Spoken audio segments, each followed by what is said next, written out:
ವೀರಶೈವ ಲಿಂಗಾಯತ ಪಂಚಮಸಾಲಿ ಹರಿಹರ ಪೀಠದಲ್ಲಿ ಈಶ್ವರನಿಗೆ ಪೂಜೆ ಸಲ್ಲಿಸಿ ಬಡ ವಿದ್ಯಾರ್ಥಿಗಳಿಗೆ ನೋಟ್ಬುಕ್ ಪೆನ್ನು ವಿತರಿಸುವುದರ ಮೂಲಕ ಸರಳವಾಗಿ ಹುಟ್ಟುಹಬ್ಬವನ್ನು ಆಚರಿಸಿಕೊಂಡ ವೀರಶೈವ ಲಿಂಗಾಯತ ಪಂಚಮಸಾಲಿ ತಾಲೂಕು ಅಧ್ಯಕ್ಷರಾದ ಮಂಜುನಾಥ್ ವಿ ಮಾಗಡಿ ಅವರು.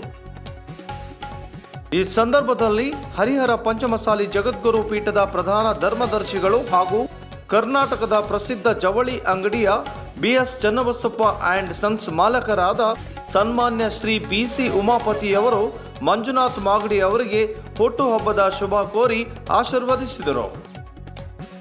ಈ ವೇಳೆ ಹರಿಹರದ ಬಿಜೆಪಿ ಮುಖಂಡರಾದ ಶ್ರೀ ಚಂದ್ರಶೇಖರ್ ಪೂಜಾರ್, ರವಿಕುಮಾರ್ ಪೂಜಾರ್, ಶಿವಣ್ಣ ಬಂಕಾಪುರ್, ಜಿ ಷಣ್ಮುಖಪ್ಪ ಸರ್ ಹಾಗೂ ಶಿವಾನಂದ ಗುರುಗಳು ಮತ್ತು ಶಿಗ್ಗಾವಿಯ ಪಂಚಮಸಾಲಿ ಸಮಾಜದ ಕಾರ್ಯದರ್ಶಿ ಹಾಗೂ ಬಿಜೆಪಿ ಮುಖಂಡರಾದ ರುದ್ರಗೌಡರು, ಪೊಲೀಸ್ ಗೌಡರು, ಡಾಕ್ಟರ್ ನಾಗರಾಜ್ ಹಾಗೂ ಶಿರಾಟಿ ತಾಲೂಕಿನ ಮಾಜಿ ತಾಲೂಕ್ ಪಂಚಾಯಿತಿ ಸದಸ್ಯರಾದ ಶ್ರೀ ನಿಮ್ಮಣ್ಣ ಮಡಿವಾಳ್, ಈರಣ್ಣ ಕಟಗಿ, ಮುತ್ತು ನೀರಲಗಿ, ಮಲ್ಲಿಕಾರ್ಜುನ್ ನೀರಾಲೋಟಿ, ಮಂಜುನಾಥ್ ಮುಳುಗುಂದ್, ರಾಜು ಲಿಂಬಿಕಾಯಿ, ಪ್ರವೀಣ್ ಹೊಟ್ಟಿ, ಅಭಯ್ ಕುಮಾರ್ ಜೈನ್ ಹಾಗೂ ಇನ್ನಿತರರು ಉಪಸ್ಥಿತರಿದ್ದರು.